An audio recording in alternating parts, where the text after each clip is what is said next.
What's up, everybody, and welcome to a brand new episode of the Hot Mic here on the Outlaw Nation channel. I am the Outlaw John Rocha, joined as always by the Sneider himself, looking all dapper as hell. Jeff Sneider, how are you, Jeff? Hello, Johnny boy. Good to see you, my man. You too, my friend. Look at you. Look at it. The guy can clean up. You wanted him to stop showing skin. Look at that. He went all the way out. Look at him. Looks like he just came back from an awesome job interview, or maybe an interview with somebody famous. Who can say in the world of Jeff Sneider? Who can say? How are you doing, man? How are things? People want to know if you're okay. Everyone freaking out because you left Twitter for a bit. Will you assure the people that you're just fine? Everything is great. I'm here, aren't I? I'm alive. Yeah, I felt like it was time to say goodbye to Twitter. For now, as you said in your newsletter, or is it permanent? For now, I mean, we'll see. I mean, I'd love for it to be permanent, but it is certainly tough. Spreading news, getting the word out about this show, right? That kind of stuff. Yeah. Yeah, fair point. I know. Like you've got 40-something thousand followers. We had to change the time this week, but so we hope people will still show up because of their subscribe to the channel and they get the little bell notifications when we build the shows. But we will see. Alan Smith, he says he deleted the account. I don't think you deleted it, right? I don't think you did. You just put it on hiatus. Am I correct on that? I deactivated the account. So does that mean you'd have to start all over again building followers, or does that mean you can pick the followers right back up again? As long as I reactivate in the next 12 months. Oh, gotcha. I just don't know if I want all the followers, you know? Like, should I sell my account to somebody? I don't know that even works. Why would you do that? Who would take... I mean, I feel like that's a terrible thing. Unless you want to change the account to the Hot Mic, and then you could say whatever you want on the account, and it won't matter because it'll come back to the show. What if I sold it to, like, Kamala Harris or somebody, and then they could just, No offense, bro. But 40,000 followers is chicken feed to Kamala Harris. So no offense. She's got millions, bro. But I'm glad to see that you're back. I'm glad to see that you're feeling fine and we're good to go. And as I said, you look fantastic. Love the tie on you. It's a nice look. You look like a legitimate reporter now with that, like a high-end reporter. I love it. Like no, I just committed a diamond heist with Steve Buscemi. I don't know what you're talking about. The glasses are great too. I love the glasses. They're women's glasses. I love that. All right. Well, anyway, we're going to get into so much going on in the world of entertainment. We'll come to you a day early because Jeff's got other commitments in the next couple of days. So no problem. Actually worked out well. Had a hole in the Wednesday schedule. So why not fill it with a hot mic, which I love to do with this man right here. So much to get into in the world of entertainment. But remember, Streamlabs Super Chats are open. Send in your love. Send in your affection. You want your questions, thoughts, and comments read during the show. We will do it a little bit later, but send them in now so you get in line to have them read by Jeff and I for sure. So let's start out with the first one, Jeff. And of course, this is the big news over the last few days, and that is that Kyle Chandler apparently has taken. I mean, what I'm seeing, Jeff, is no longer in talks. I'm seeing people saying they have found their Hal Jordan here from a number of reputable sites. It is Kyle Chandler set to play Hal Jordan. Of course, this is from Chris Mundy, this series, Damon Lindelof and Tom King, comic writer Tom King. They are co-writing and executive producing the series. This falls under the HBO banner. They're looking to shoot next January to June in Atlanta. So all you Southern people, start sending in I hope you're getting your casting announcements very, very soon. And this is supposed to have a true detective vibe with these two characters investigating earthbound murder with larger implications. Jeff, a lot of people were surprised by this, but not necessarily put off by this. Kyle Chandler has a lot of goodwill with people, but with the Friday Night Lights, with Bloodlines, with other things that he's done, certainly popped up in feature films, Wolf of Wall Street, the Godzilla Kong thing. But this, and First Man with Damien Chazelle, but this is a bit of a drop from Josh Brolin, Kyle Chandler. I'm not talking talent. I'm talking about aura, theatrical energy. It's a little bit of a drop to Kyle Chandler. So A, what was your reaction? And B, do you think this is a great choice? I think he's a good choice. I agree that it is a bit of a drop. He kind of feels like Diet Brolin to me. You know? Yikes. All right. But he is one of our finest TV actors. Agreed. Right? One of our finest modern TV actors. Played Coach Taylor on Friday Night Lights, starred in one of Netflix's early hits, Bloodline. Yes. Popped up on The Mayor of Kingstown very briefly, all too briefly, because I'd love to see him back in that world. But to me, it made sense, especially after I'd heard that a couple of movie stars had passed. Yeah. Right? I think that was the goal, is to sort of, hey, we're going to take some shots here on a couple of names, and it didn't quite work out. And so they're like, okay, well, who are some of the great TV actors that we can go after? And I think that Kyle Chandler is as good as any. Right. And some actors don't have that ego. Like they were the fourth choice or the fifth choice. There's like, look, I'm happy to work. I got bills to pay. I got kids to support. I got a house. I got mortgage. I got to keep and I'm going to be part of the DC universe, which could be a big thing for me. And I'm playing an iconic Hal Jordan. I was reading some of these sites and they were saying things like, well, maybe some of these, I think you might have said this maybe in your analysis as well. Like some of these bigger actors maybe were put off by trying to step in to play this character because it's a tainted character, right? Because of the Ryan Reynolds movie. Absolutely. I do think that was an element for at least one or two guys where it was just like, I don't really need Ryan Reynolds leftovers. Yeah. Okay. Well, I reached out to a couple of people who are producers in the industry, friends of mine. And one of them said on this situation, when a slew of A-listers passes on a project, it's because they didn't like the pitch or the script. These people wouldn't get offers if they weren't available for whenever it's shooting. So that wouldn't be the reason either. So do you think that it was more than just the character? Do you think maybe they had issues with the script, maybe issues with the pitch, as the reason for turning this thing down, beyond what you were saying with the Green Lantern kind of stigma over it because the Ryan Reynolds movie? I'm sure that was part of it, right? I mean, if it's a great role, then they're not going to give a shit that Ryan Reynolds played him a decade ago. Right. But if it's this part, it could go either way. I don't know if I see this show being HBO's next big hit. It all just depends. It depends where the thing is shooting, where the actor lives with their family. So many factors that fans don't take into account on any of this stuff. Right. I think a lot of sites threw a bunch of names out to see what stuck. I do think that they went to the other guys that I named after Brolin.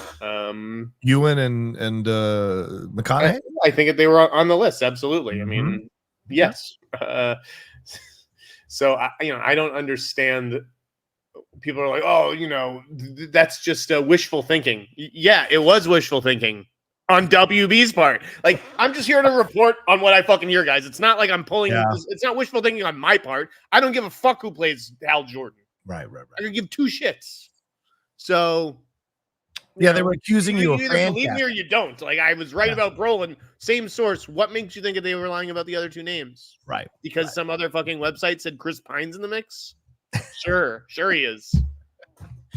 No, but I mean, if we go back to the choice, I like the choice too. I mean, this broke right in the middle of the Christian Harloff show on Monday when I was on with him, and my reaction has not changed over the last few days, and that is, I kind of like this choice. It's a TV show, so you're going to bring in an actor that has a track record of delivering some really strong performances in a multiple array of TV shows with different genres and different points of views, different kind of energies in those shows. Like Bloodline is not fucking Friday Night Lights or Early Edition. These are all different types of shows. And clearly there is a public that goes with Kyle Chandler to these shows because they get multiple seasons.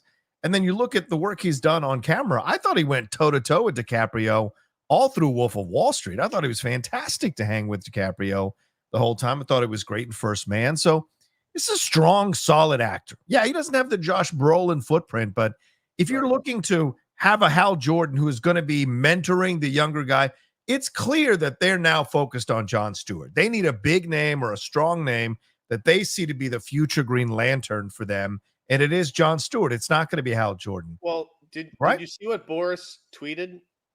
No, what did he say?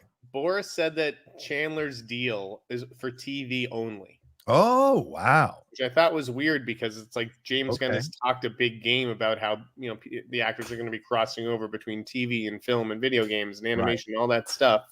So the fact that it was limited to TV, I thought was notable. I mean, I don't know if that's the case. Like, I feel like they have to have some sort of plan to get Green Lantern back on the big screen. But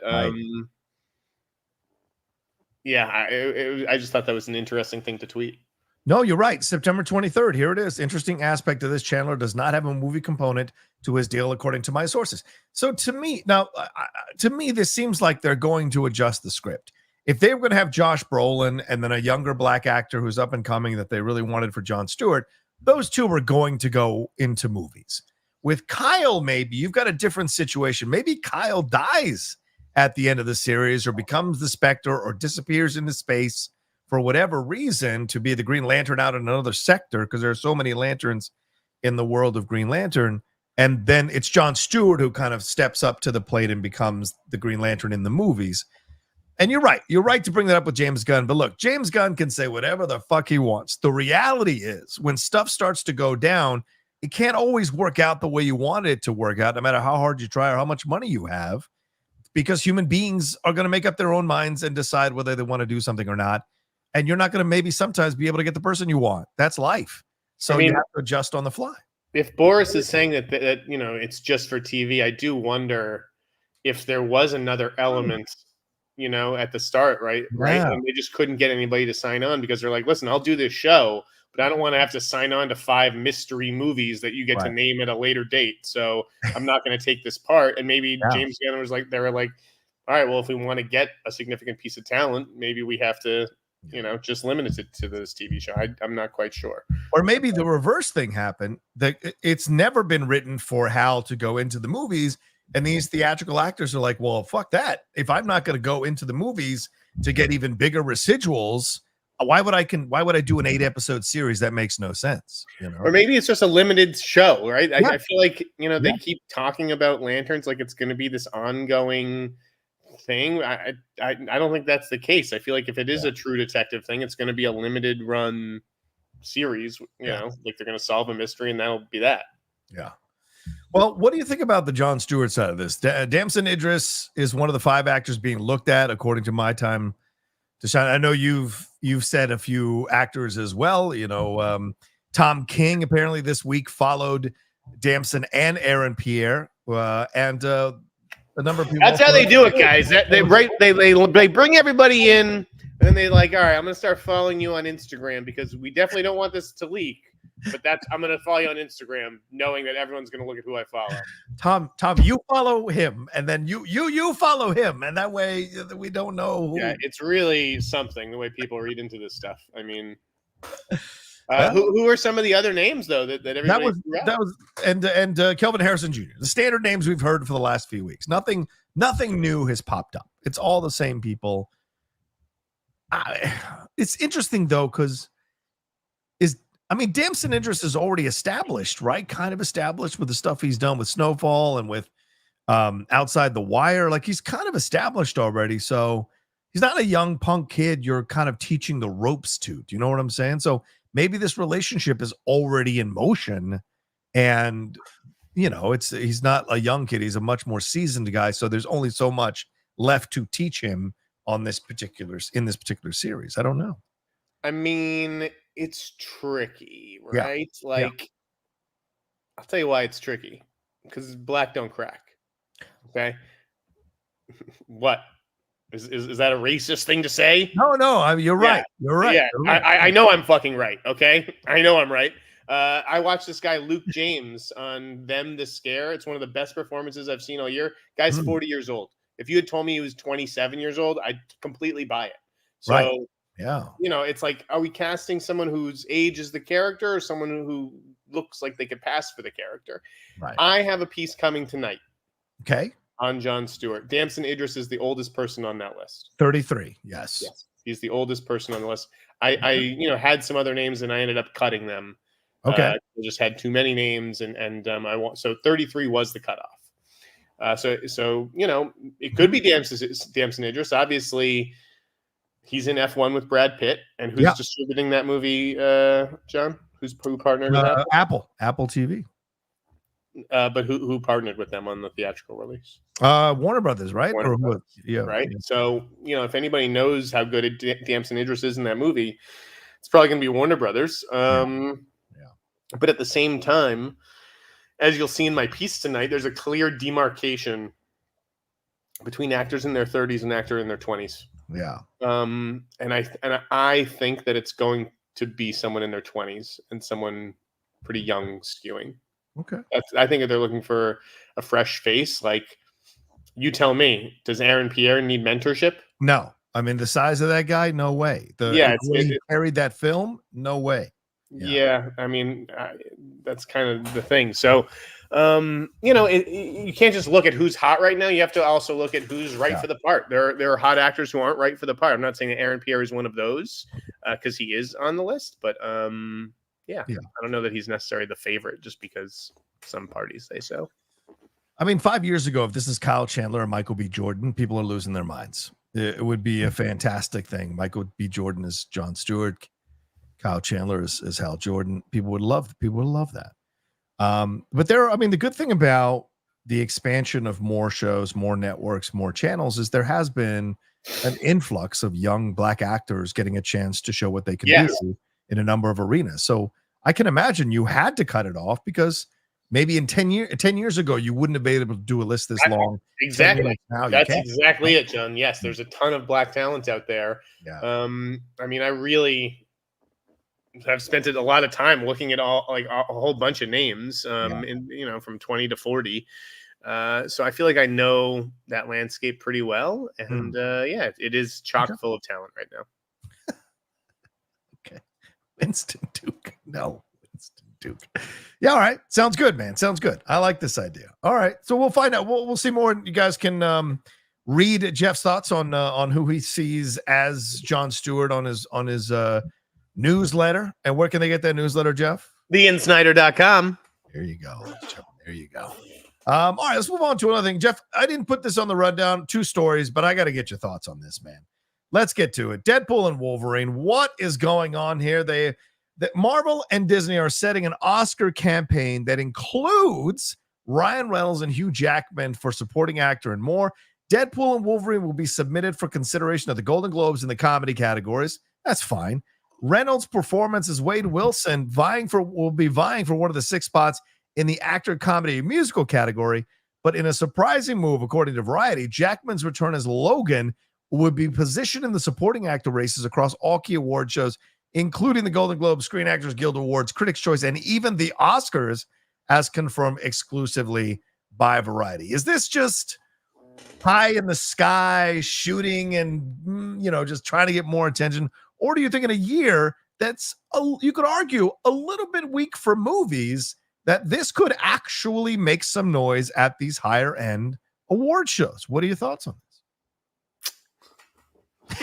Yeah, I mean, how many people did Disney lay off today? Oh, I didn't even see that. Go ahead. Tell me. I mean, a lot of people got laid off today, and for what? Like, so that we can afford to pay for like fucking bullshit awards campaigns that aren't going to win awards. Like, it's, imagine if you lost your job and then an hour later, Disney's like, and we're spending big to get Hugh Jackman a supporting actor nomination for fucking Deadpool and Wolverine. I would be so pissed because that's never going to happen. Yeah, I could see Ryan getting a Golden Globe nomination for actor, in a comedy or musical, but that's like as far as it goes. Yeah. This movie would be lucky to get a visual effects nomination, quite frankly. I don't think it's a contender whatsoever. Yeah. I mean, you have FYC. I just want to get your thoughts on this, if it was even possible. I agree with you. I mean, I kind of laughed when I read this, not in a mean way, but more like a, come on, like be realistic kind of way. And I don't know if this is driven again. I know everybody loves Ryan. He's hugging babies and owning soccer teams and all of that nonsense, but there is an ego here. And behind the scenes, there have been quite a few stories about Ryan's ego.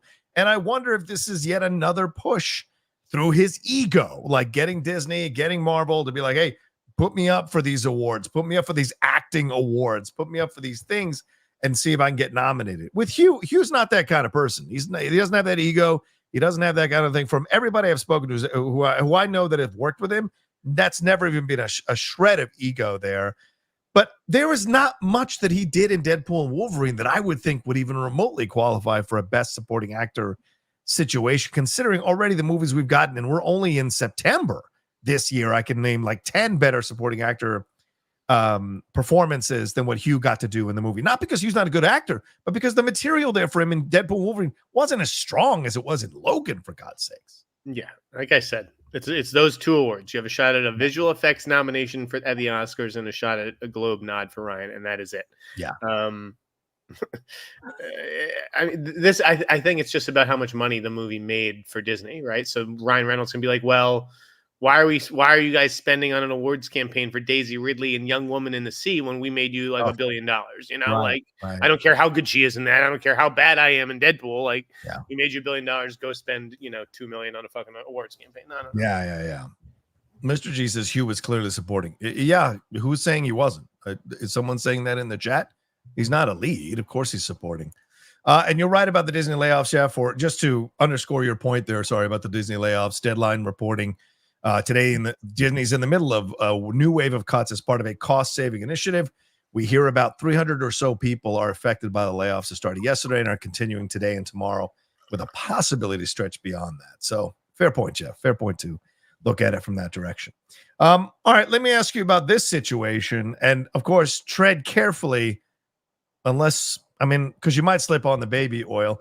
This is apparently going to happen. Netflix is producing a docuseries from Curtis 50 Cent Jackson about charges of sex trafficking and racketeering, as well as sexual assault and violent abuse allegations against Sean Diddy Combs. Alexandra Stapleton will direct the project, which is currently in production. 50 Cent said this is a story with a significant human impact that is a complex narrative spanning decades, not just the headlines or clips you've seen so far. We remain steadfast in our commitment to give a voice to the voiceless and to present authentic and nuanced perspectives, blah, blah, blah, and what have you. So we know Diddy's been arrested. We know the allegations are all over the place. People are making memes and TikTok videos, but apparently this is already in production. This is mirroring the Vince McMahon documentary series that I'm currently watching. I'm on episode 4 right now, literally to the note that they've already started this. Then Diddy got arrested. Now they've got even more material. So are you surprised by this? Is this the new direction of Netflix to kind of be salacious in this way? We have to I think it absolutely plays into the whole true crime thing. Why wait 40 years, for a serial killer to be caught or something when we can just do torn from the headlines and they can churn this stuff out? And I do think that all those major scripted shows like Menendez, they announced that the Menendez brothers are getting a documentary as well on Netflix. So like you're always going to see that scripted documentary hybrid. So just like get the most out of everything, just as they did with Richard Ramirez, right? No. That was they did it with somebody else. I'm fucking blanking. Dahmer. Yeah, with Dahmer. Right. Dahmer had the Dahmer tapes, and I think Bundy too. The Bundy movie, and then there was the Bundy tapes. Yes, and then John Wayne Gacy has the John Wayne Gacy tapes that came out a few months ago as well. Yeah, I mean, there's worst ex ever, worst roommate ever. There are all kinds of documentaries about serial killings or about murders, doc series rather, that happen. And this is clickbait. Yeah, it's the equivalent of content clickbait. Yeah. Look, this Vince one, if you know the story, there's not a lot of things that are new here, but it's a well done documentary series for what it is. It's certainly interesting. I found myself watching it, interested in what's going on. But that's what they do, right? They'll give you the basic bones and then maybe some new information. This Diddy thing, I think there's obviously still more to come. And I wonder how much of it will be revealed and shown and how much of it they'll be allowed to show, Jeff, because, dude, there could be lawsuits up the yin-yang for what's happening with the Diddy situation from people who are involved. I mean, I saw this week that Kim Kardashian's already sending cease and desist orders to certain social media people who are posting videos of her at Diddy's parties. So this is going to get super insane before we get to the resolution. So smart on 50 Cent to take advantage, because they have drama between them for years now. So all right, let's move on to this story here. RoboCop, man, this is happening. This got announced just a few hours ago. The TV series at Amazon sets Peter Oko as showrunner, with James Wan to produce. The series is in development at Amazon here. The official logline says a giant tech conglomerate collaborates with the local police department to introduce a technologically advanced enforcer to combat rising crime. A police officer who's part man, part machine. Atomic Monster will executive produce as well, with Daniel Bozzone overseeing the project for Atomic Monster. So do you like this? I mean, Oko is written for Dinosaurs, Dead Like Me, Pushing Daisies, Black Sails, The Office, and Lodge 49, and recently the Moonhaven series on AMC Plus, which I didn't get a chance to see, but I saw got decent reviews. So do you like this hiring? Does this work for you? The hiring of who? Akko? Or yeah, Peter Akko is a showrunner. I don't know who he is. I don't care. Okay. What about James Wan to produce? I'm not the biggest James Wan guy. Wow. Okay. Yeah, I mean, James Wan clearly peaked with his one masterpiece, which was Saw, his best movie. Fair point, because those Aquaman movies are not good. Yeah. So RoboCop has just never really done it for me. I think they need to do something totally different, whether that's a female RoboCop or a fucking Robo Force or just like, I don't need another man in a suit. Boring. Been there, done that. If they had balls, or guts rather, they do a black RoboCop. A black RoboCop serving on the police force. Right. That's going after corrupt white cops and also people in the communities of color and white people who are committing crimes. That could be a really interesting exploration of RoboCop in a different way, don't you think? Yes, absolutely. That would be a good spin on it. Examining police brutality and all that kind of stuff that, people of color in their communities have to deal with on a regular basis. Yeah, that is an interesting twist. But do I just need like another white guy in a robot? No. Yeah. Also, I mean, you could explore why black people join the police force, because a lot of them do get into it to protect and serve and care for their communities. There are some corrupt ones, like across all ethnic all ethnic lines. There are corrupt ones, but it could be interesting to explore why a black man would become a policeman and then what he would experience because it could be the racist cops that he was hunting down that end up shooting him and killing him and almost murdering him, but then he becomes this RoboCop, so now he's got to take him down. Look, just fucking hire me, Peter Akko. Wasting my time, man. You're wasting my time. So I like this idea. All right, well, we're close enough to 30 minutes. Let's take a quick break. On the other side, we will talk some trailers and some other big news happening in the world of entertainment. You go with a break, Jeff, real quick? Yeah. All right, we'll be right back right after this.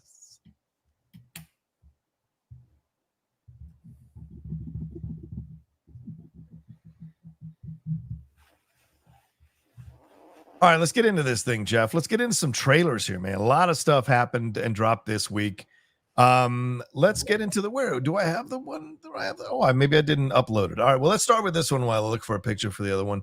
Thunderbolts. Your thoughts on this, brother, man? Thunderbolts trailer finally dropped, this 3.5 minute trailer that Disney blocked like crazy everywhere to stop people from reacting to it.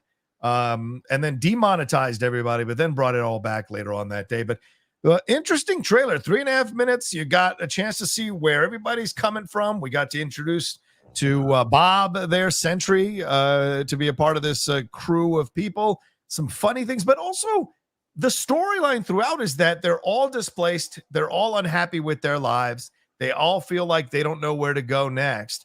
And so they get brought together to be part of this thing by Valentina. So did you like this as a teaser trailer? Did you official trailer? Did you like this?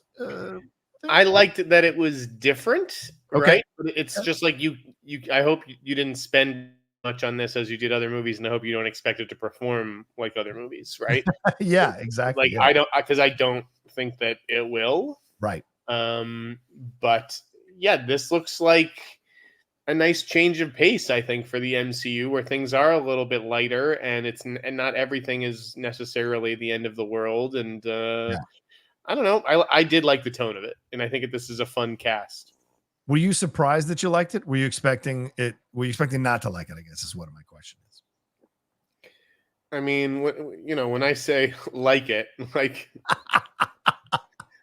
I think it looks fine for a Marvel movie, right? Is it like a movie that's going to find its way onto my 50 or 60 or 70 most anticipated movies of next year? Absolutely not.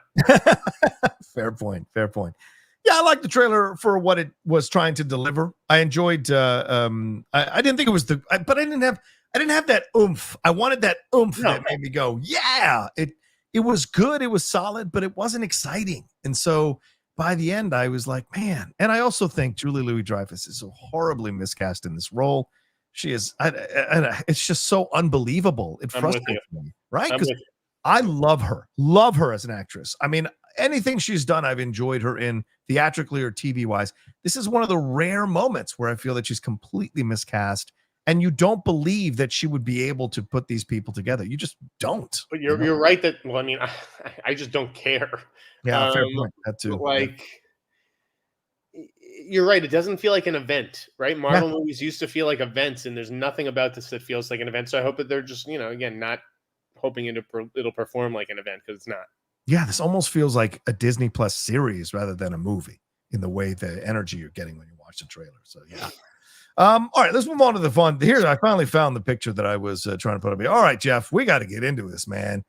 The Sinners trailer dropped this week. Whew, this was a trailer here, official trailer that they dropped here from Ryan Coogler with Michael B. Jordan. Now, a lot of people are confused about this, but the log line from the Wrap said that he's playing two vampire brothers. Other people are thinking they're vampire hunters, and they confront the KKK back probably in the 1950s there in the South. But what are your thoughts out of this trailer? What's the truth of the synopsis of this trailer?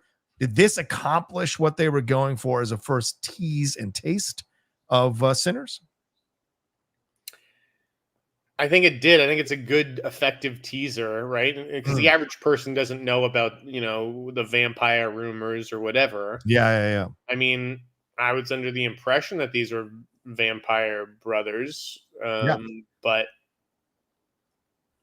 I mean, I don't know. I wish that Warner Brothers would come out and clarify that if that's not the case, right? Yeah, right. You'd think that they would have noted that on the Wrap and asked for some kind of retraction or correction or whatever. So right. I don't really know other than what I've heard rumored. And we all know, God forbid Jeff says anything about what a rumor is, because then if the rumor doesn't pan out, it's Jeff, kill yourself. So, I think I'd rather just, I've said what I had to say about that. And that's that. Yeah, this is the where is it? I've got it here somewhere. Sinners. Yeah, according to the Wrap, this is the plot details from the Wrap. In Sinners, Michael B. Jordan plays twin vampire brothers who return to their hometown in an attempt to start over.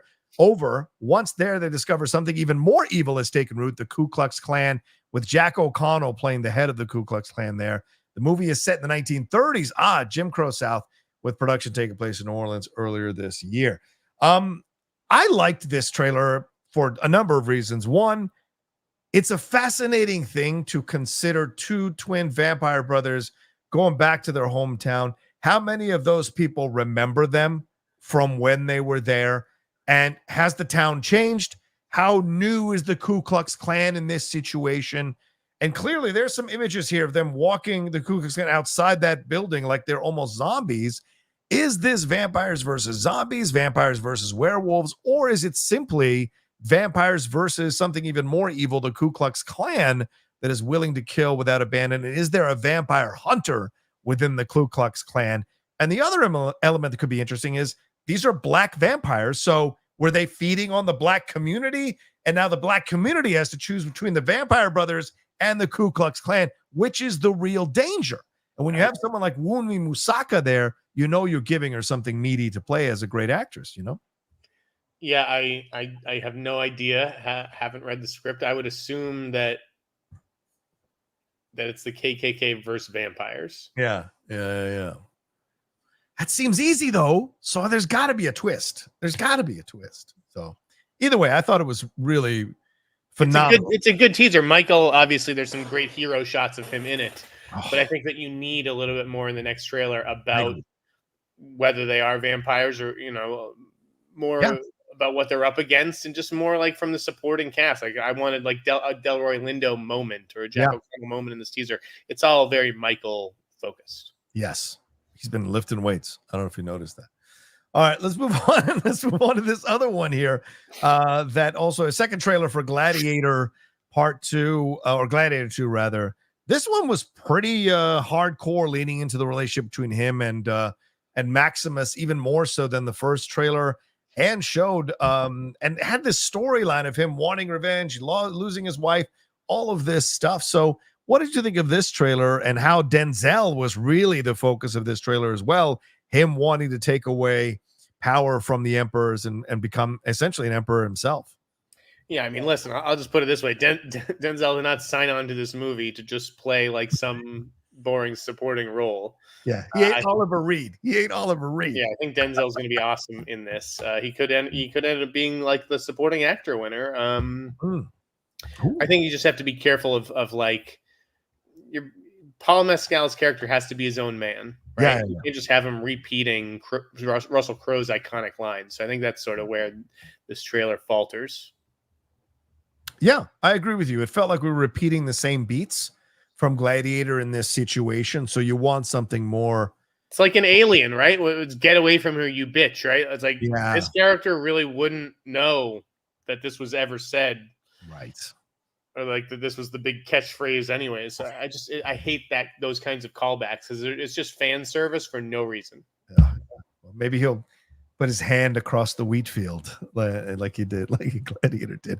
But visually, this was a damn good trailer. I like the energy of it all, but yeah, I agree with you. A little trepidatious about, are we just repeating the same beats? I think this movie's going to be good, man. Yeah. Like, people are like, oh, but Ridley Scott, the last couple movies, I thought Ridley Scott. I don't understand what the last couple fucking movies have to do with this movie. The only movie that has to do with it is Gladiator, and Gladiator was really good, and I think this one's going to be really good. There you go. There you go. All right, let's move on to one. I don't have a picture for this one, but we're just going to talk about it, man. The new trailer for Cross, the Prime Video series on the Alex Cross detective series, came out. And dude, this, when you read a book and you go, man, I hope they do it right. And I think they've never done it right. But this looks awesome. What did you think as an even more avid Alex Cross fan than I am? What did you think of this particular trailer? I'm pumped for this show. I really like Aldous Hodge. I think he's a really good casting. I was a little bit more nervous about Samson's casting. The guy, I think it's Isaiah Mustafa. Is that it? Yeah. I'm more nervous about that. But this was a great trailer. Loved like the killer and what's going on there behind like the super realistic mask. I like that. His Cross's family is a big part of it. That's the thing in these movies. They're like, we don't really have time for Cross's family because we've got to do like a crime movie and a murder mystery. And it's like, if that was like, I read the books for that family. Yes, 100%. And you need to have them. You need to. Otherwise, it's not special. It's not. So I really do like that they seem to be paying attention to Nana Mama and Alex's kids and the backstory with his wife who was killed in the book. Right. I have all the books in front of me, guys. I think I've read like 35 fucking books. I cannot wait to see it. Amazon. Micah says Amazon sent screeners. It's great.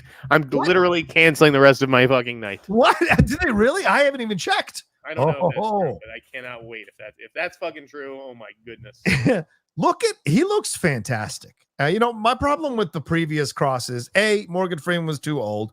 B, Tyler Perry never radiated that kind of Alex Cross man type of energy, and Aldous Hodge does. So I love this. And look, if you're going to have the guts or the stones to put Trouble Man in the fucking trailer, you're going to evoke Trouble Man, you better stand behind that, because that is a classic song there from the 1970s and a classic film. So in that genre. So if you're going to use that song, you better stand behind that song with your work. So I'm excited. Disagree with you on Morgan Freeman. Morgan Freeman was a fantastic Alex Cross. Kiss the Girls is a great movie, just like on its own. Along Came a Spider is bad. Along Came a Spider is not good. No. And that book is damn good, which was even more sad. So yeah. And I love Monica. What's her face? Monica Potter. And it was sad she was a part of that. All right. Well, there you go. That's the trailer section of the show. Let's move on to some Zack Cregger news. You broke this news, Jeff, that Zack Cregger could be in talks to helm a new Resident Evil film. Apparently, according to you, he turned down the offer to direct a reboot of Clue after both of us said this is an interesting situation, could be fun. But looks like he's talking about doing Resident Evil. There have been 7 of these films, including the recent reboot. So what more can you say here? What else have you heard? And what are your thoughts on this? Do you think this makes sense for Zack Cregger? Well, again, after I posted the story that he had passed people have reached out and they were like, well, he hasn't, technically passed. He just like, we're negotiating. So he rejected the initial offer or whatever. Oh, okay. I mean, it didn't sound to me like it was going to work out. Now, do I don't know if that's because of Resident Evil or I'd heard it was, because of financial stuff. But to me, the Resident Evil stuff I'd heard weeks before. Okay. The Clue stuff. Okay. And I tabled it. And so, yeah, with all this Clue stuff, it just got me talking to more people about him, and the Resident Evil, and I kept hearing the Resident Evil thing, and that was real. So it was time to put that out. I think he's a better fit for Resident Evil than Clue. I mean, obviously, yeah, he does have that comedy background, The Whitest Kids You Know, and everything. Yeah, that suggests maybe he could make a fun Clue movie, but I just don't think that's what people really want from him necessarily. Yeah. I think they want him to be the barbarian guy and the soon to be the weapons guy. And I think that Resident Evil makes more sense. It even makes more sense if he takes Shay Hatton along for that ride, right? Because Shay Hatton wrote like Army of the Dead and right. I don't know if he'll be a part of that package or not, but I think that Cregger, people attach themselves to more than one project, obviously, at a time. You got to develop a couple things in the air. And so once Weapons is all done, it's already testing this week, I think, or soon. Nice. It's Cregger needs some things. And I think everybody wants to be in business with him, especially Sony. I agree. And I think this Resident Evil makes a lot of sense. Overdue for a reboot, a franchise that had 6 installments before they rebooted. Maybe there's another reboot here because that one didn't go over well with people. It's a smart move. And Zach, I mean, just because you can do these kind of smaller films and really not going to park, having a franchise in your back pocket that you can go back to is invaluable for a director to have on their resume as a possibility, right? And especially if he's going to really dive in deep and do his version of Resident Evil, which could be even more insane than what we've seen in the video games, and really bring it to life in a way that excites the fans, but brings in new people to see it. It makes all the sense in the world to put his sensibilities on that stuff. So yeah, it's a big franchise. I look at the numbers, and it typically performs in like the 200 to 300 range, which is pretty good considering the budgets for those movies. I mean, I think it's time for a proper reboot. I don't think the last one counted as a proper reboot. Okay. I don't know even like who made it. It needs a creative shepherd like a Cregger, who I think could then. He only has to direct the first movie, and then you could just be like an executive producer on all the sequels, right? Because if it's born from sort of your world and your vision, I think that's the play, and I think it makes more sense. And I think for Sony, you can pay whatever his quote is on that movie, right? Because that movie justifies it. Whereas it's like, we're not going to break the bank for a Clue movie director. I think that's ultimately what it's going to come down to. I could be wrong. Maybe they hammer out a way to still do that. Obviously, it's a tough time right now, and then things are contracting, right? Maybe you just take a job when you're offered it. But we'll see. Yeah. No, I think you're right. And just to let people know, the last one was the 2021 one was Resident Evil Welcome to Raccoon City. The Johannes reboot stuck a lot more closely to the source material, but the reception was fairly mixed. But a sequel was apparently in the works in the same location. In fact, in 2023, the city's official website stated that the production company Raccoon HG Film Productions had received had $2 million funds from the provincial government to film a movie called Resident Evil: The Umbrella Chronicles. So maybe they figured out, look, let's go with a bigger name, let's go with a bigger approach, let's go in another direction. And maybe if they want to shoot in that same town, they still can, because they've got some money and subsidies there. We will see. But yeah, interesting stuff for sure. By the way, Jeff, update. I checked my screeners, and yes, they sent out the first 8 episodes across. So you write off the rest of your evening and jump into that thing. Yeah, I'm getting pizza now. All right, let's move on to this interesting story here, man. Martin Scorsese has put his Sinatra and Jesus films on hold. Martin Scorsese's The Life of Jesus was based on Shusaku Endo's 1973 novel, and the other one was a biopic about the legendary singer Frank Sinatra. With the Jesus one, it was expected to be the first of the 2 projects to go into production, even though no cast had been announced. And he was going to make this thing financing it independently like he did with Silence. And he was going to shoot in Israel, Italy, and Egypt, but none of those locations were confirmed. And by the way, this is coming to us from Clayton Davis over there at Variety. He broke this. And Andrew Garfield was rumored to be circling the project. And for the Sinatra biopic, it seemed to be further along with a scheduled November start date. But they found out, the artisans and key shareholders found out in mid-August that the November start date had been canceled with no rescheduled date. And the big question surrounding the Sinatra thing is they don't have the Sinatra estate's approval yet through Tina Sinatra. But, of course, DiCaprio and Jennifer Lawrence were circling it as Sinatra and Ava Gardner. So your thoughts on this, Jeff? Does this mean anything that he put a pause on both of them? Yeah, it means he's doing something else. Oh, okay.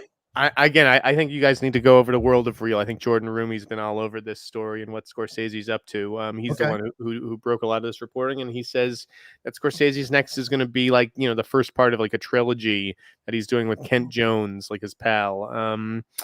That to me does make more sense. I don't think he's going to like take to the high seas and do The Wager with Leonardo DiCaprio next. I think it's just like too physically taxing for him, unless he actually like co-directed, which I could see. But yeah, Sinatra, like, I don't think Leo's good casting as Sinatra, number one. I agree, I said that, yeah. And I also think they need to just wait for people in that family to die so they can make a proper Sinatra movie, warts and all, because the estate right now is just, they want to do like a whitewashed portrait. So I don't know that Scorsese will ultimately be the guy to make that movie, because I just think he'll throw up his hands and be like, well, what's the point if Tina Sinatra is going to call the fucking shots? Yeah. You're right. I'm at the World of Real breakdown. It says, for over a decade, the Sinatra family estate has blocked Scorsese from making the biopic about Frank, and recent comments by Nancy Sinatra made it sound like they were still not interested. And he thinks the next Scorsese film will be his adaptation of Marilyn Robinson's Home, which he's been working on with Todd Field and Kent Jones to turn into a trilogy, which are based on the Robinsons trilogy, they're Gilead. So, when you're dealing, but I don't know, like that Bob Marley biopic was pretty whitewashed. The Amy biopic, you saw it, it was pretty whitewashed. So neither of these are Martin Scorsese movies. Right, exactly. Like Hollywood can do a whitewashed Sinatra movie, it's just not going to be with Martin Scorsese. I think that's my point that I'm getting at, is that the Sinatra family may decide, look, let's go get another director, because clearly Martin wants to expose and maybe even play it in a certain way that disrespects our mother, and we don't want to be part of that. So we're going to go get a lesser director who'll deliver a solid Sinatra biopic. That's the move, right? If you're the Sinatra estate, especially because Tina and Nancy are up there in age, man. So if you want to see something to give respect to your father, why not, get something done? So I don't know. But again, even I just don't. Who is the audience for this? Like my grandparents? Me, you sack of shit. Me, I'm the audience for this. I can't imagine my friends, my brothers, anybody like going to see this movie in theaters. Sinatra was a fucking badass. What's wrong with you guys? Sinatra went to jail. Sinatra's a fucking badass, man. Sinatra forced people to put Sammy Davis Jr. up in hotels, wouldn't perform in places without Sammy, but he was also kind of racist towards Sammy. So I don't know, who cares? I'm just being honest. Like that's my take on audiences these days. This is why you didn't know that Ain't That a Kick in the Head? That's right. Martin song. That's right. John, how this movie would cost over $100 million if done properly, right? Yeah. I think that would be a poor investment. You're insane. I think it would be massive, just like Elvis was massive for Baz Luhrmann. I think Sinatra would be massive. People would absolutely go see this movie, and it would make a crap ton of money because people still discover Sinatra. He's like the Beatles, man. Every generation discovers Sinatra over and over and over again because he's like Elvis. He's like Michael Jackson. He's like just the classics, man. He's the top. So, he's the chairman of the board for a reason. And you would have begged to be part of Sinatra's entourage, man. He's such a fucking badass. Get out of here, Jeff. Get out of here, Jeff. All right. Let's move on to another story here. Where is it? Oh, yeah. Mattias Schoenarts. So what about this here, Jeff? He has been cast as the villain in DC's Supergirl, which, of course, is based on Woman of Tomorrow, the Tom King run. here. And Rust and Bone is what he was in one of the projects he was in recently. He won a César for most promising actor for Rust and Bone. He was also in The Regime with Kate Winslet, going toe to toe with her, which I thought was really good. He was also in David O. Russell's Amsterdam and in Red Sparrow. He was ruthless in Red Sparrow. There have been pictures of Millie Alcock already shooting scenes for Supergirl. So do you like Mattias Schoenarts? Is this a good villain to play in the movie? I don't know. I haven't read the comics, so I don't know about Krem of the Yellow Hill. What a name. But Schoenarts is the fucking man. Yeah. Like, Schoenarts is such a fantastic actor. I just hope that they don't saddle him with some shitty comic book villain. Again, I don't know much about the character, but this guy is like one of the few actors in Hollywood who is genuinely scary, who I genuinely would not want to encounter angry in an alley late at night. I mean, look at that guy. You're absolutely right. You're 100%. Yeah, like he could be a fucking animal. Yeah. Do I think the Supergirl movie is going to let him be an animal? And no. But it's hard to be mad at the choice. Yeah, I know. I agree. I like him. I like that energy to bring into the film.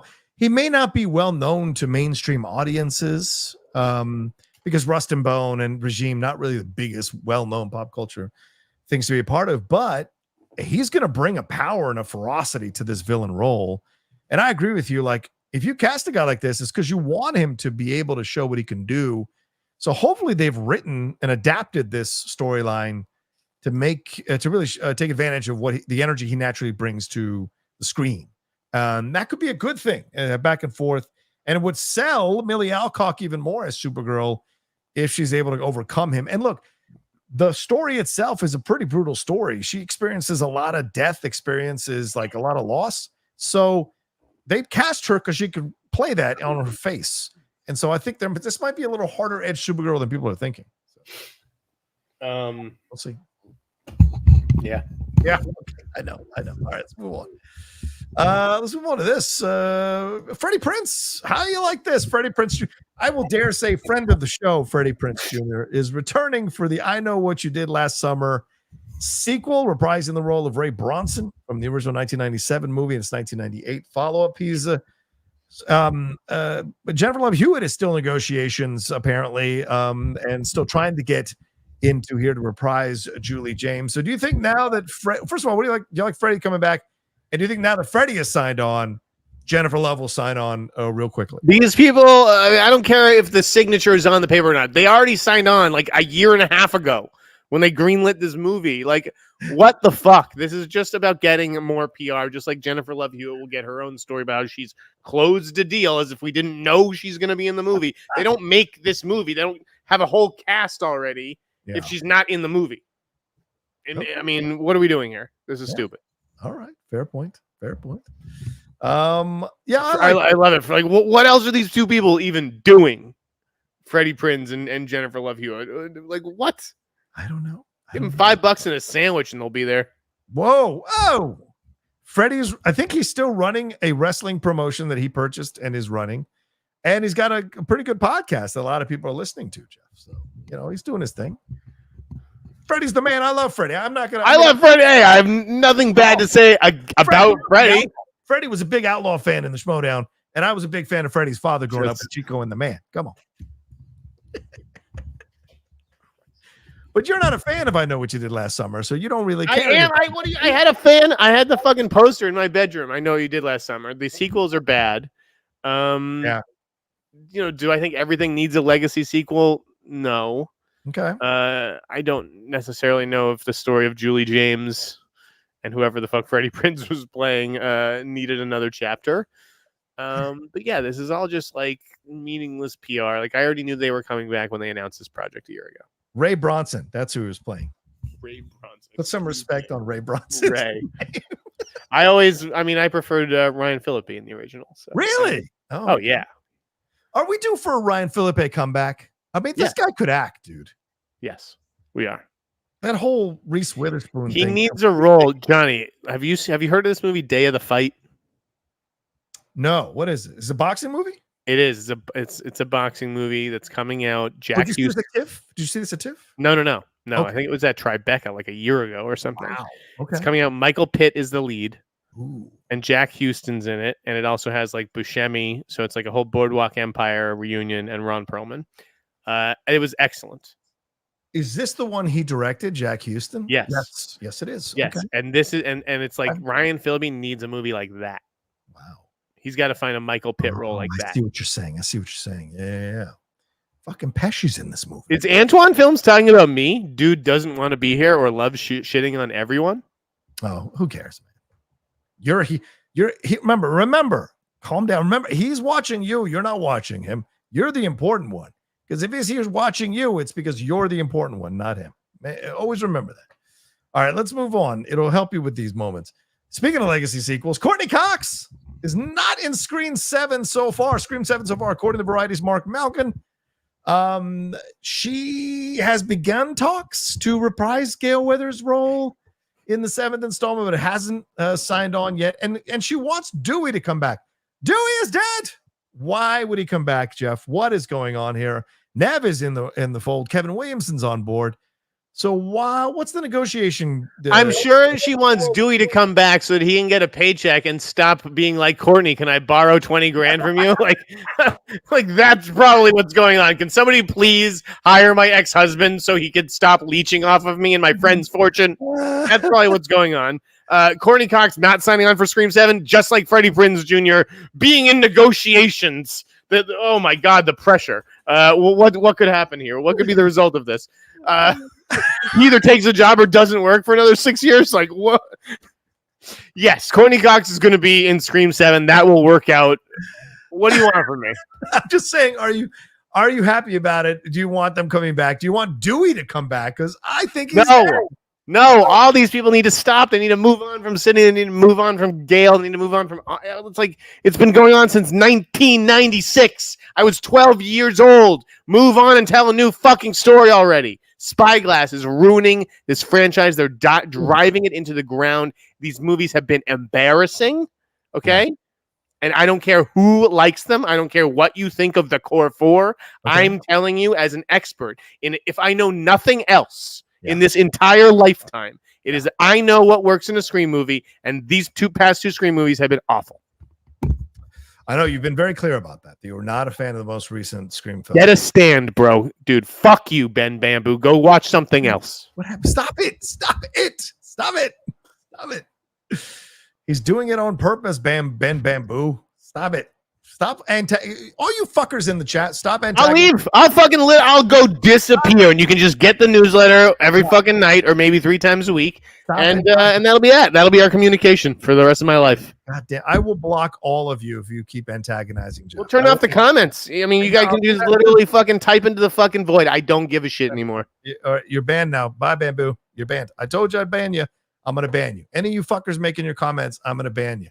Right now, I'm telling you, you're lucky. You're lucky John has his finger on the button, because if it was my fucking button, you'd all be gone. I'd be fucking sitting here talking to nobody. All right. Yeah, I just banned the two of them. Okay. Anybody else coming in here with your bullshit, I'm absolutely gonna ban you. Yeah, I didn't leave Twitter, so you guys can fucking follow me here and fucking give it to me here. You can literally blow me. Yeah. There we go. All right, let's move on. A lot of people love you, Jeff. A lot of positive comments, so please focus on those. All right, let's move on to this other story here before we hit some questions. This is happening. Margot Robbie, Jacob Elordi. Oh shit, I didn't put the right frame on that. Sorry about that. Emerald Fennell's Wuthering Heights is now tapping Margot Robbie and BAFTA-nominated actor Jacob Elordi to star in the adaptation. Lucky chap. Will also produce. Besides being studio in the project, MRC will also finance the project, and of course, MRC financed all the Emerald Fennell movies here. This reunites Elordi and Fennell, who had done Saltburn together. So this is interesting. Margot Robbie, Jacob Elordi.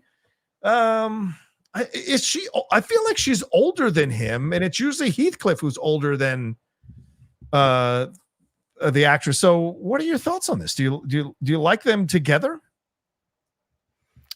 Yeah, I guess it's a good pairing. I I know we're already getting backlash to the Heathcliff casting because he's supposed to be a person of color or something like that. I mean, fucking Ray Fiennes did it. Give me a fucking break. Yeah, okay, it's a British novel from the 19. Get the fuck out of here. Go ahead. Guys, if you guys think that I read Wuthering Heights, let me tell you, I definitely did not.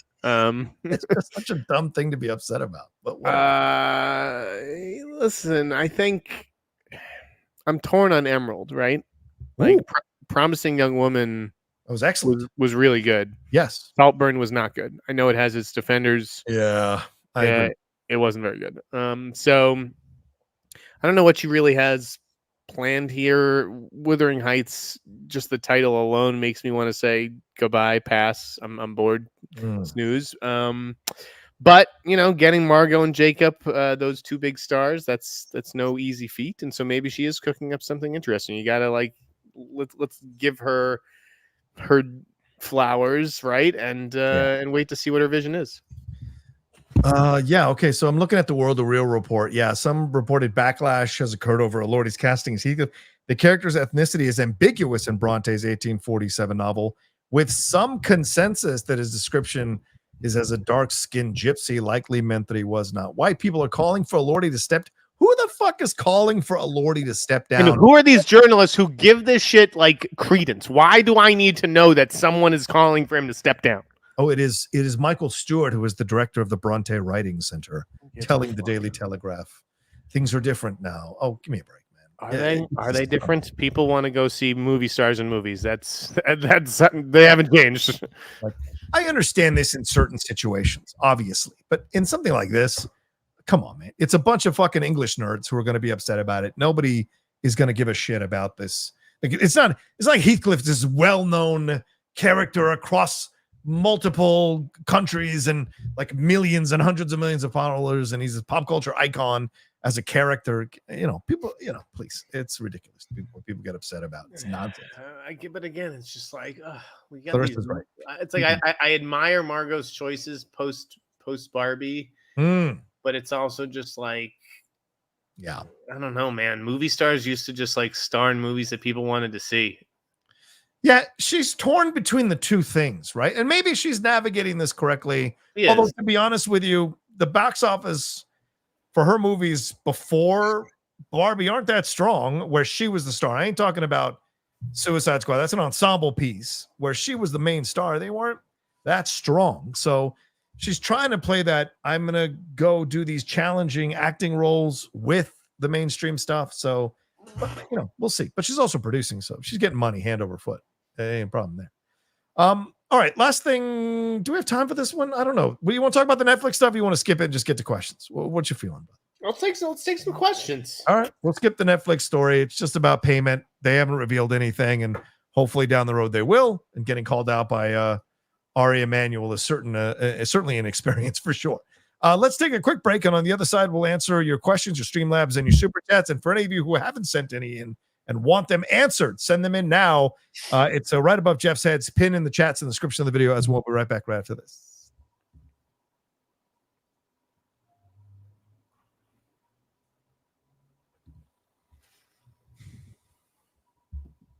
All right, Jeff, let's get into these questions. We have 17 Streamlabs or Super Chats. Wow. Derek says, just sending some support. Thank you, Derek Johnson. Much love to you, baby. Thank you, Derek. Baharo 3 says, Sinners give Devil in Blue Dress, Angel Heart vibe. Oh, Sinners gives Devil in a Blue Dress, Angel Heart vibes. Oh, yeah, I can see that. The Mickey Rourke one with De Niro and Devil in a Blue Dress with Denzel and Don Cheadle. What do you think there, Jeff? Yeah, it's not a bad comp. Yeah, that works for me. Derek Johnson also says, hey, what happened to Suave Jeff? What's going on with this afternoon public defender look? Let myself. We need that smooth Jeff back. I like that. Well, God forbid someone looks unhinged, right? Who knows what could come of that? So yeah, I wanted to wear this shirt and tie to just show everyone there's still a professional lurking somewhere inside me. Maxwell says, thoughts on A24 doing slow rollout platform releases for films such as Sing Sing and The Brutalist? Seems like a weak release strategy for best picture contenders, in my opinion. Yeah, Jeff, you co-host FYC. What are your thoughts on how A24 is rolling out these possible Oscar candidates? I think that they did botch the Sing Sing Totally botched that release. But Max, I don't know about the Brutalist. What do you expect? Like, that's not a wide release. That's not like a movie you dump in 1,500 theaters and cross your fingers. I mean, you need word of mouth. I think you have to do the slow, platform rollout. So yeah, fair point. All right. Dennis Hoffman says, Jeff, what happened to Scott Derrickson's The Gorge? Apple bearing your boy Miles in Miles's next movies? No, I think that's just the 2025 release. I never really thought that was going to come out this year. I thought it would be a long shot. And I mean, Anya also, like, Furiosa. If Furiosa was a hit, I think if you're Apple, maybe you take advantage of that. Yeah. And maybe put that movie out this fall. But yeah, if it's not, you give it some time, let that stink cool off. What are your thoughts on this, Jeff? I mean, Chris Hemsworth, I just saw Transformers 1 this week. I really liked it. Not a great film, but I liked it. I enjoyed it. Good film. But now 2 films of his have come out in the franchise banner, and they have underperformed. Furiosa and Transformers 1. Is it that we just like him, but people almost won't like he's not a movie star? Yeah. That's crazy to me. You couldn't. I think you couldn't construct a movie star. I mean, listen, Transformers 1 had a shitty marketing campaign. Yeah, fair. Right? And they kept like changing, like they could never find what they were actually selling, even if it was good, right? Yep. People tune out critics. And that's not the kind of movie that gets sold via critics. So yeah, I think it was marketing on that one. And then Furiosa, that's not really on him. I thought he did as good as could, possibly be expected. I agree. So. Yeah. I thought he was good in both films, so it's a shame. I think you just have to have the right vehicle for him, right? Yeah. That Tyler Rake character in Extraction is the perfect character for him. I think the movie Crime 101 that he's doing with Mark Ruffalo, I think that'll be really good. Yeah. But yeah, like he doesn't have the best taste. Yeah, maybe right. Derek Johnson says, love the show, guys. Can only stop in for a second. Just want to show some support. And then just some more support. Oh, Derek. Thank you, Derek. Dennis coming back in saying, any word on Matthew Vaughn's next movie? I haven't heard anything. Have you? Well, did you read the story today or anything? No. What's up? So they revealed that project that Chris Hemsworth, because I thought this was going to lead directly into. Oh, sorry. Go ahead. Stuff. So he's in Matt Vaughn's next movie with Sam Rockwell. Oh yeah, and it's called The Stunt Nuts. Stunt Nuts, yes. Stunt Nuts, which if you spell it backwards is also Stunt Nuts, right? It's a palindrome. Now it's like, I guess that's clever, but yeah, it's like is it that clever? We're in trouble. We're in trouble here. He's going to do a 4-part movie series called Stunt Nuts after that debacle of a film that he directed. And it's about real stunt people. Like it's not like Chris Hemsworth and Sam Rockwell, I think, are playing themselves. And John Cena maybe as well. But like everyone on the stunt team has like a name, like Walnut, Peanut, it's exactly. And Matthew Vaughn's the Nutcracker. And why is Mark Zuckerberg announcing the movie? Oh, yeah. This is what I'm talking about. Like, what do we, Matthew Vaughn? I try to defend you the best I can. What do you want me to do with this? Yeah, right. This is dumb. This is a dumb way to announce that movie. And look, stunt people, as Ryan Gosling was doing all through Fall Guy to promote the movie, really trying to give stunt people a highlight, trying to promote them. Unfortunately, the film underperformed, or might have gotten even more attention for that situation. Now this, why are you? I mean, like, do one. I know what's going on, John. It's all about it's no different than identity politics, right? It's stuntmen. They need to be recognized. We need to be inclusive and all this stuff. It's like, where stuntmen were for the first 60 years of the movie industry or whatever the fuck they was? Behind the fucking camera. That's okay, true. You're not supposed to know it's a stuntman. We didn't lavish praise and give Oscars and all, and it's like, come on, you're killing Hollywood is killing the illusion of movies, right? There used to be magic. Now we know fucking everything about them, and there's no magic anymore. Yeah, it's a weird thing. I just go back to the fact that why announce a 4-movie series when you don't even know if you've got the first one right? Do you know what I'm saying? Like, I hate when Anybody does that. Take it we shot 18 zillion hours of footage, and so we have enough to make 3 movies, and we found a buyer for them. I mean, again, the whole fucking business is so fucked, John. Yeah. It's so depressing. It's changed so much since I was a cub reporter at Variety. It's contracting and it's sensationalizing in order to sell, and that's no longer the movie business, is it? I don't know, man. Maybe we're just Statler and Waldorf over here. Derek Johnson says, I watched the Vince documentary and they used the reason for not covering more of the allegations is they just filmed the majority of it before it came out. Do you both think that's a valid excuse? Yes, I think it's a valid excuse because they had to deliver the doc series by a certain time. And this court case is going to go on for years. They're not going to be able to use the details. But I mean, some people revealed some stuff. I mean, there's the Ring Boy scandal. They glossed over it, but there's enough there for you to pretty much glean that these people were sick and they were fucking pedophiles. And they did this to Ring Boys back in the 1980s. Tony Atlas talks about how horrible they were to women in the wrestling business in the 70s, 80s, and 90s. So there's enough there that you could take a look at it and glean that there's a lot of ugliness behind these heroes that we loved growing up as kids, which was really depressing to see. Jeff, you probably won't watch this, will you? Probably not. Maybe not. Yeah, not really. Okay, fair point. Dennis Hobbs says, no distributor for David Mackenzie's Relay. Surprised, or is that the current market? Your review seems solid. Excited for Fuse with ATJ/Theo James. Yeah, I'm also looking forward to Fuse, and I'm sure Relay will sell. It's just going to maybe take some time. I can't imagine Vertical not picking that up. Yeah, if given the opportunity. It's all about what the price tag is on these things, right? I was reading somebody today, I forget who it was, but it's the cheaper that you make these movies for, the more avenues you have to sell them. Yeah, right. Fair point. But this is a Riz Ahmed movie. I feel like it'd be a good fit for Prime Video. I'm surprised that nobody's snapped it up yet because I did think it was very clever. John the Metal did really nice for them on Prime Video. Max Sloth says, did Rocha see The Bike Riders? Did he enjoy it? Also, Snyder's looking good, all dressed up. Yes, he is. Thank you. I have not seen it. I know it's on Peacock.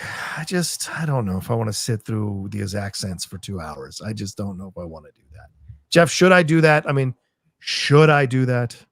No, it's not very good. Okay, there we go. That's good. There's no dramatic tension to the movie. It's really. I thought it was Jeff Nichols' worst movie. Wow. Ugh. Did you see Shotgun Stories, John? Yes. All right. That's good. Phil P says, RoboCop TV reboot. I'd buy that for $1. Woo! Absolutely, Phil. Good reference. I love RoboCop, so I hope they get it right. That sequel, that remake that's not good. Again, Joel Kinnaman, not a movie star. Good actor, not a movie star. Grebo Fuentes, James Wan's best movie is The Conjuring. Jeff, do you take issue with this? Yeah. Okay. You say it's still Saw. Yeah. Okay. Cody Hunt made it about 40 minutes into Megalopolis and walked out. Every performance was over the top, incoherent narrative. Felt like 20 ideas thrown on the screen. Yeah, I skipped my screening to watch my Commanders take care of the Bengals on Monday night. I'm going tomorrow, and I'm dreading it. Jeff, are you going to make it into Megalopolis? Will you watch this movie? I saw it. Totally valid reaction, Cody. But I mean, I disagree. You already have to know that going in, that the narrative is incoherent and every performance is over the top. You should know that going in and decide. If you're still going to buy your ticket, then stick it out, right? Because that's what you're going to get. You're going to get fucking wow platinum.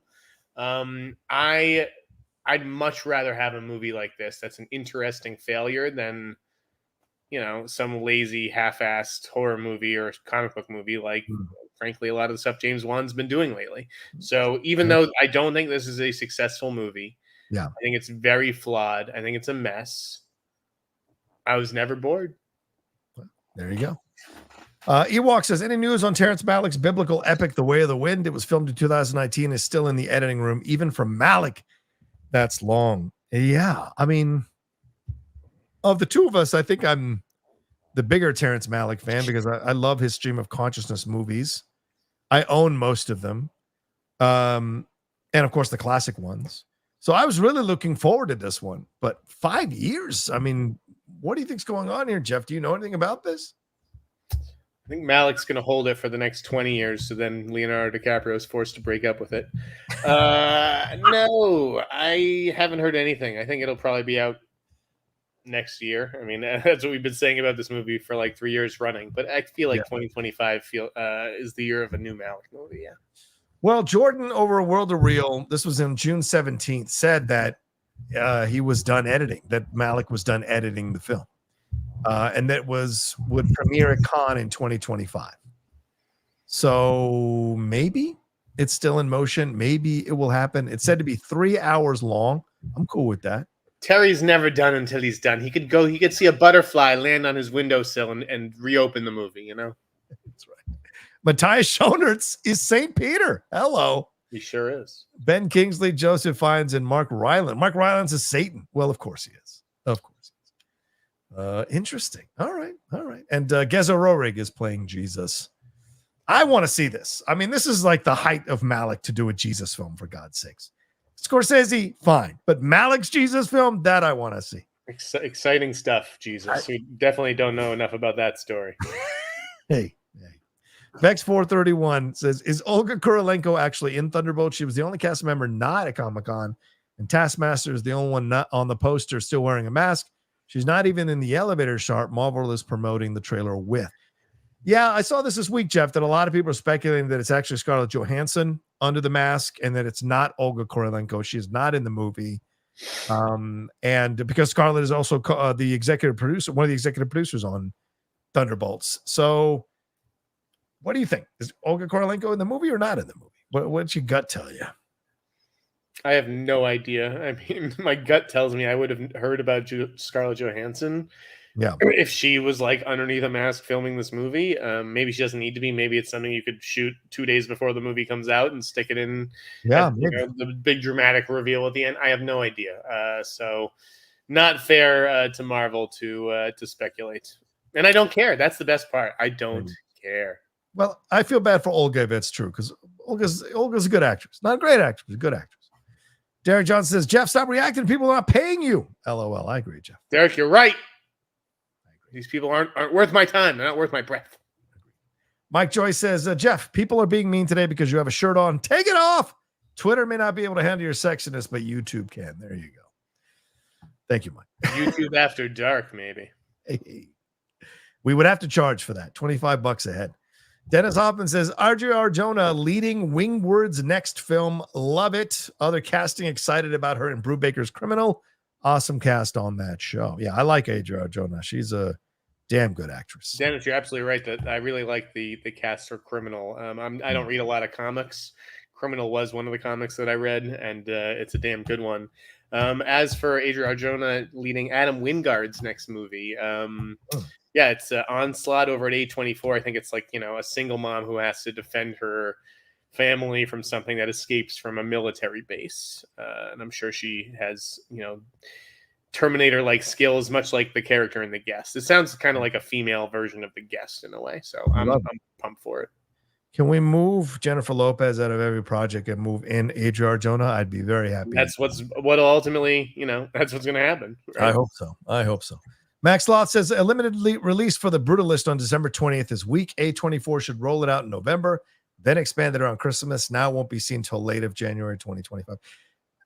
Look, no offense to your new friend Max Sloth, but has he ever rolled out any movies? Has he ever, as a studio, done it? I mean, how do you know better? Is my point of all of this. I mean, The Brutalist, does that sound like a wide Christmas release? Like, I'll do respect, Max. Yeah, I don't think that that's the play, and I think that they're movies that go wide in January after a limited release in December. Sometimes they benefit from being one of the last movies that voters actually see. Yeah. I don't think you necessarily want to peak too early, and even coming out at Christmas, it can. Yeah. Fair point. Send out the screeners early though if you want to get nominated. That's what you need to do. Dennis Hoffman says, enjoyed Guy Ritchie's latest films, but Fountain of Youth sounds meh. Heard anything about his next film? Dude shoots one every year. Yeah. Have you, Jeff? I haven't heard much. Guy Ritchie's next film? Right. Yeah. No, with John Krasinski and Natalie Portman. Yeah. I mean, sounds like an Apple movie that's designed to be harmless, and I'm sure it won't be terribly interesting. Yeah. John Krasinski is not really an actor who interests me, right? Outside of The Office. Fair enough. Chilling in the basement. What's up, man? He says a black RoboCop in Detroit. Fucking folks up. Yes, please. Yeah. I'm telling you, that works. Black RoboCop. You're right. You're onto something there, John. I like it. Hire me. All right, let's move on to some of these Streamlabs, Jeff, so we can get on out of here. Where is it here? Yeah, Philly says, any Heat 2 updates? I haven't heard anything. Jeff, have you? It's been all quiet on the Heat front. That means something big is coming if it's been quiet. Scoot says, neither Jordan Peele or Greta Gerwig are officially attached to the next film they'll direct. Of the two, who are you most itching to see return to directing? Let's see. What? Which Greta and who? Jordan Peele. Neither one of them are directing their next film. Which one would you want to see directing a film sooner rather than later? Greta or Jordan? I think it's time to get Jordan's next movie. All right. I'll go Greta, but all right.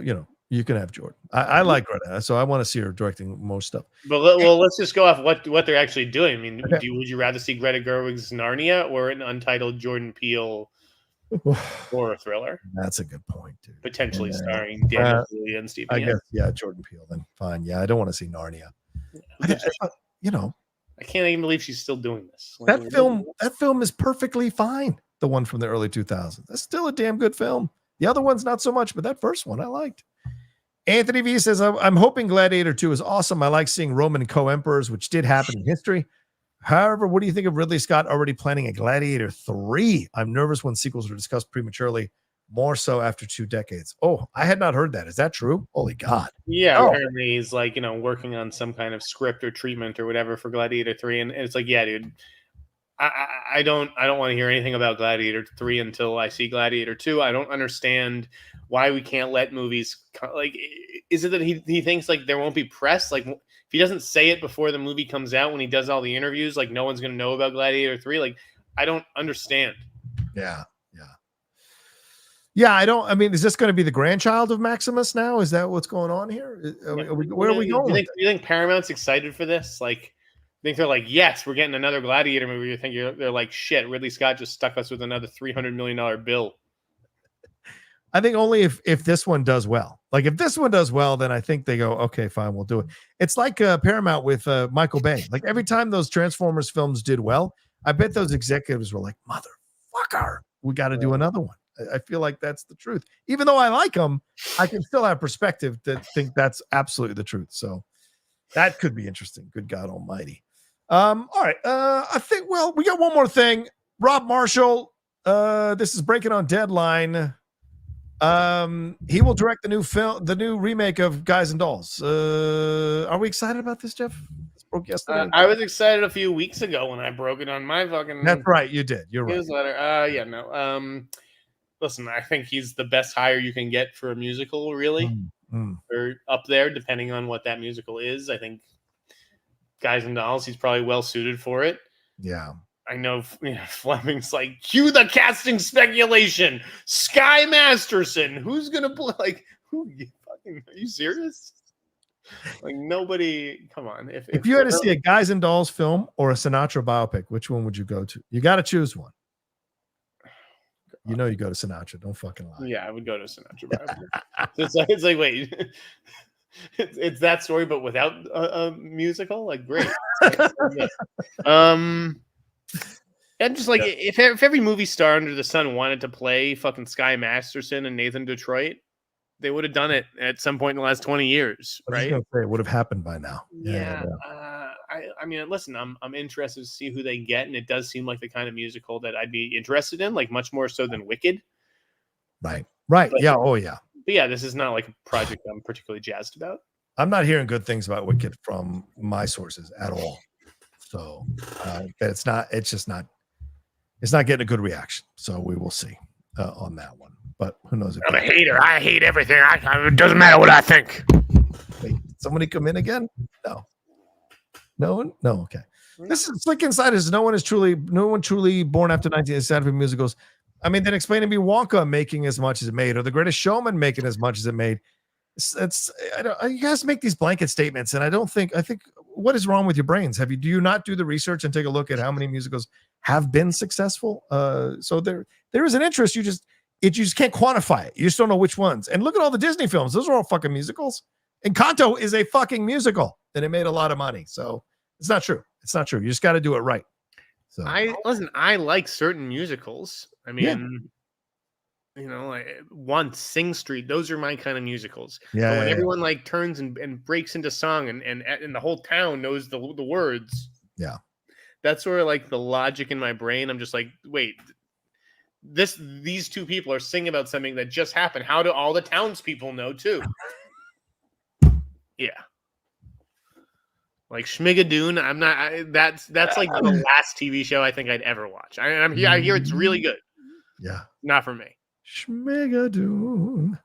All right, let's get out of here. That's an hour and a half. We've given the folks their money's worth. Thank you all so much for hanging out with us here on the Hot Mic. Jeff, is there anything more you want to break or talk about here on the show, or shall we wrap it up here and tell people this is a good spot. We'll be back on Thursdays and everything. I think next week. I did take a bunch of side gigs for October, so this show may be Wednesday heavy. So just keep an eye, guys. Follow Johnny Rocha on Twitter because I'm off Twitter now. I can't tell you about every little show change and schedule change. I'll try to do better about doing in the newsletter, and I am going to do a better job as far as including the show in the newsletter. Thank you, Jeff. But yeah, follow Johnny on Twitter because he's going to know when everything is wrong. Please do follow me there at The Rocha Says on Twitter, Instagram, and TikTok. Would appreciate it. Subscribe to the channel down below. Subscribe to Jeff's newsletter. Leave your comments about all the topics we talked about here today. And as far as the Outlaw Nation, don't forget tomorrow we'll have some Agatha reviews. The Geek Buddy show will be on Friday. Then we'll do our Penguin review on Monday morning, but I'll have my reactions to all of these stuff. So a lot of coming. And Super/Man is out tonight. So if you haven't seen that documentary, I think there's one more showing. If you're on the West Coast at 7:00, go and see that. That's a fantastic film. I might have my review for that one tomorrow or Friday as well. All right. Thanks, everybody. You guys are the best. Thanks to Jeff Sneider. And we'll talk to you next time with another brand new episode of the Hot Mic. Peace. Until then.